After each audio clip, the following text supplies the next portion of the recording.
Hey, so I'm going to show you an edit on how to remove the look of fences. So this is a finished version. What I'm going to do is I'm going to just reset this now and show you what it started with. And I'm going to slowly work my way into what I had finished there. We're not able to get out to see wildlife all the time. And sometimes our pastimes then to go to the zoo. And when you do that, you end up with fences. Or maybe you're taking urban wildlife and things in your own home area and you come across these fences. So the best advice is to try to either be shooting close to the fence, as in your camera's close to the fence but far from the subject, or the subject far from the fence with the fence behind.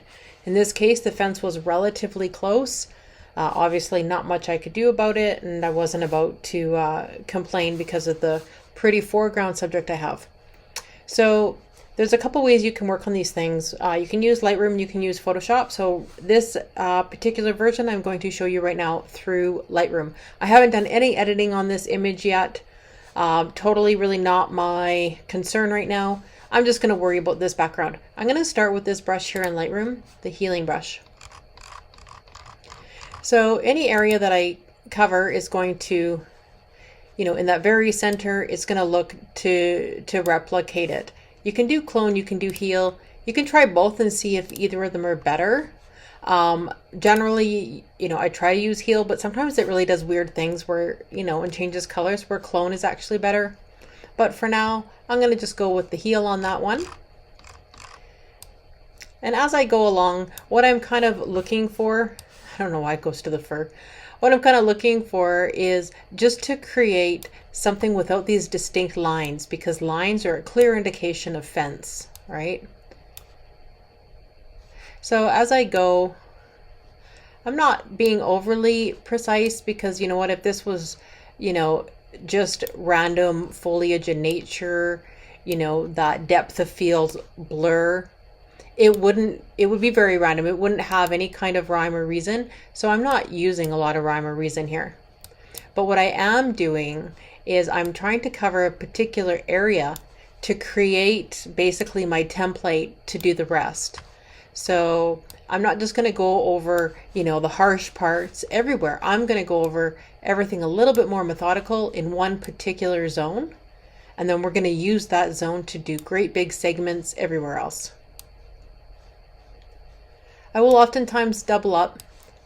So if I go over area and I like it, but I still end up with a distinct line in there, I might come back in just to try to tone that down, not make it quite as obvious or as visible. The color, not so important as long as it all seems to blend and be authentic. As you can see, it's just starting to make kind of a camouflage-ish kind of area, which is pretty much what we want. Does it look like there could be trees in the background there that are kind of blurred out? It's really hard to tell. That's the point. We want it to be hard to tell. We don't want it to be obvious that there was a fence there.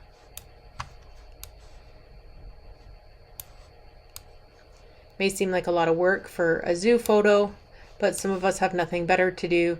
Or, we just want to showcase things looking the best, or really just, paying homage to our subjects, because when you give it this kind of a background, it really takes away from the beauty of the animal. It's very distracting, and we want to showcase this animal, right?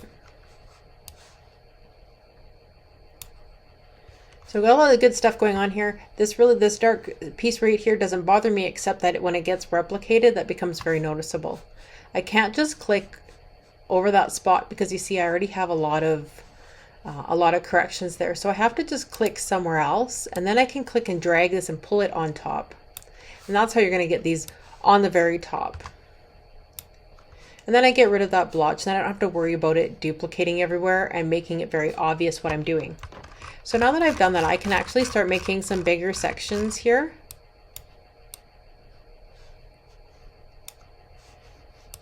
And then move it all up into this whole area. See that line? That's because I've reached the top here. So I'm going to pull that down until I see that top part blend right in. There it is. And then come down here and I can do it again from the bottom, coming back into this little mishmash of green goo. So you see how it's darker down here? Because we're using the heel brush and not the clone brush, like I said, it kind of matches what's already there for colors, and I don't mind that. It gives it a lot more depth, and it does seem a lot more realistic and not like we're, you know, making this all up, which we totally are right now. So because I have also, when you look at it, you see the great big ring on the outside. That's the feathering. That's why these whiskers can survive. And we can go over these with Clarity Brush later.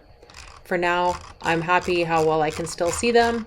I'm going to make this a little bit smaller. I want that most definitive point to be nowhere near all those little hairs or whiskers.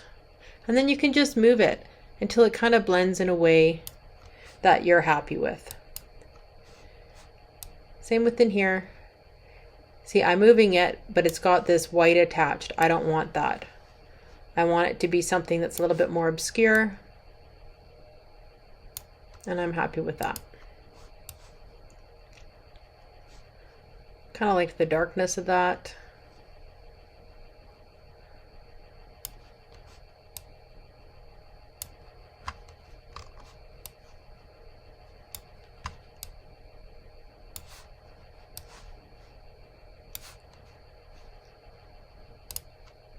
When you get around these furry areas, sometimes you're best if you can go right in beside. You can see how it's carrying that edge of the fur, so I can butt that right up beside it. Don't worry about this because we're going to come in here next and do another one right across the middle. I couldn't start right on it, but I can pull it over into my space. Again, I'm going to use these edges because the heel brush will automatically recognize these edges and make it a little bit easier for me. But you see I have that line in there. Don't like it. I'm going to remove some of the feathering. Yeah, see, it was just hitting that feather line. Pulled it down, no problem. And here I'll do something a little bit smaller because there's a blue showing through that I don't particularly like. Now I have a little bit of a spot there. I don't like it. I'm going to highlight it. I'm going to delete it. I'm going to try again. This time I'm going to make that area a little bit bigger.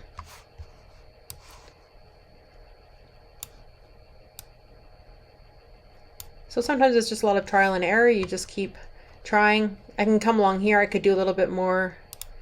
Could be in here, do a little bit more.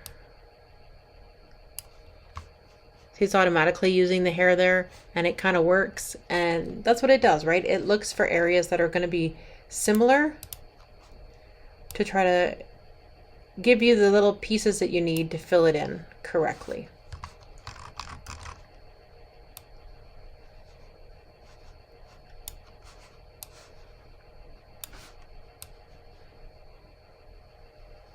If you wanted this to be light, you could easily start moving over into the cloning brush, and you could see the big difference there.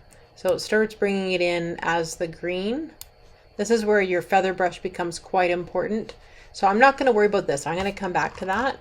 For now, I'm just going to get some of the change of tone into the bulk of the section here. I want to give it that look and feel of the light on top and the dark on the bottom.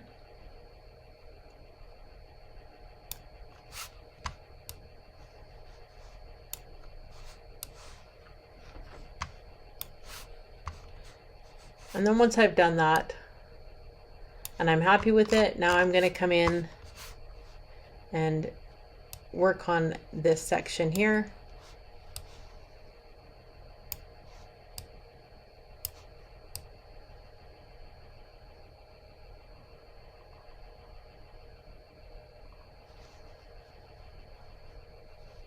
Just have to decide how I want to handle the top of that head. I'm going to increase my feathering. That's going to make my life a little bit easier because I can still come along with clarity. Come along with clarity and clean that up.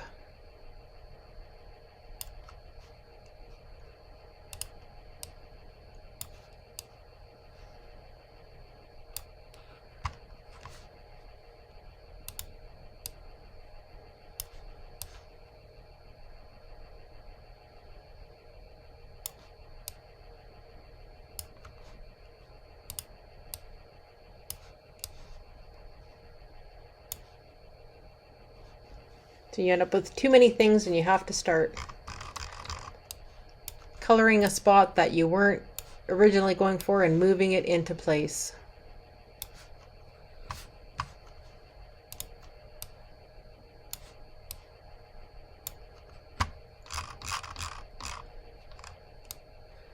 I'll do this one quite small, just trying to get the right shape there.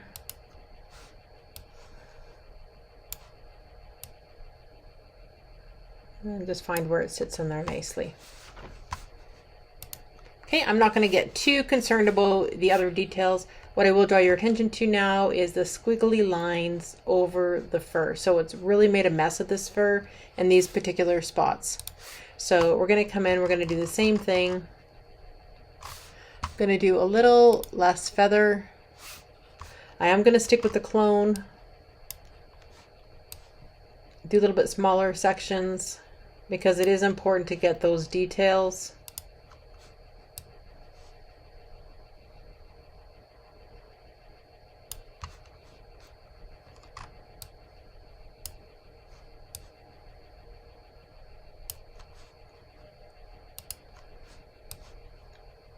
So you can see how this can be a little bit tricky and a little bit finicky. Just find what works. In Photoshop, using the clone adjustment would work nicely. Healing brush on some of the fence lines would have sufficed nicely as well. I'm just going to leave that because not everybody has Photoshop or attempts to use Photoshop. So I thought Lightroom is a good place to start with an easy task like this. Some of these, you see the coloring is off. Now I might think that I don't want it to look exactly the same. So on all of these moves, there is the opacity. So if I go over and select opacity and lower the opacity, it determines, you can see the change. It determines how much is going to be visible. Sometimes that's a nice way to lighten when you're trying to make a change like this. As over the dark section, I put the lighter portion of hair and then just use the opacity to blend it down. We'll just try a chunk like that, see what happens. So I'm going to come up here. I think the textures are relatively the same, but the color is a little bit lighter. And then if I just mess with that opacity, I can kind of decide how much I want to do. You know, maybe I don't want to be overly drastic. You know, like maybe that looks too light. So then we just play with it to find what looks natural and correct.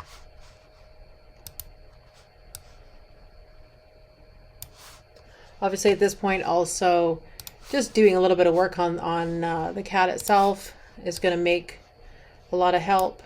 So I'm just going to go over this head, clear my effects. Going to increase the white balance. That's really going to help brighten the cat up, separate it from the background. I want to increase the whites, but I want to watch. This is going to show me where I've blown out just by touching that little highlighted triangle in my histogram area. I can see that I've made those red sections completely white, and I don't like that. So I'm going to drop that down until I can see I no longer have sections like that.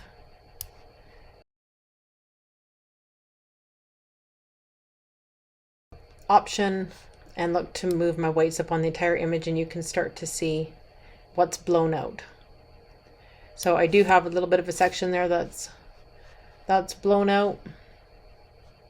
I go back into that little radial circle, and I want to lighten up the shadows. Maybe a little bit of dehaze and some clarity.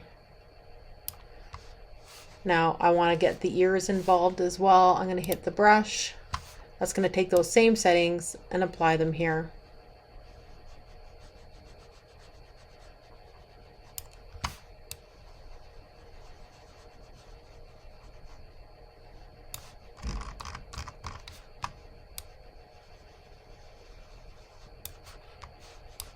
I do have it on auto mask, this brush, so it's only going to affect areas of similar colors of wherever that little plus sign is.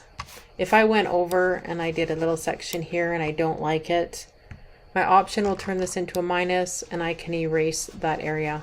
If I don't know what areas I've hit or if I've missed any, letter O is going to show me. Oops. So there I can see the areas I need to erase. And O turns it off again. Close that brush. This whole section here is pretty good now, but what a person can do is you can do radial brush, gradient brush, adjustment brush, any of these. Pull it out if I want to lessen the clarity and especially lessen the texture. You can change up your noise, reduce some sharpness, whatever you want to blur this out. Then you can add a brush. I'm going to take off that auto mask. I'm just not going to hit the cat. I just don't want it to only pick certain shades and affect those and leave other ones the same.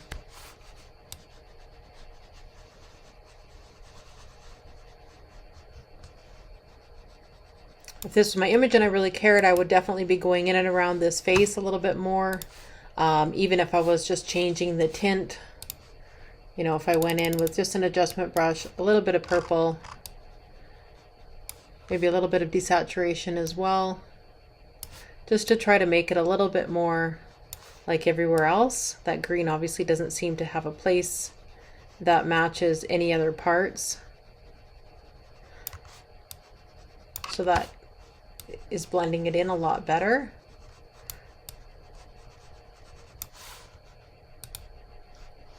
So there, I would do a lot of work still obviously on the cat, but the whole point of this was to show you how we can make the adjustments on the background.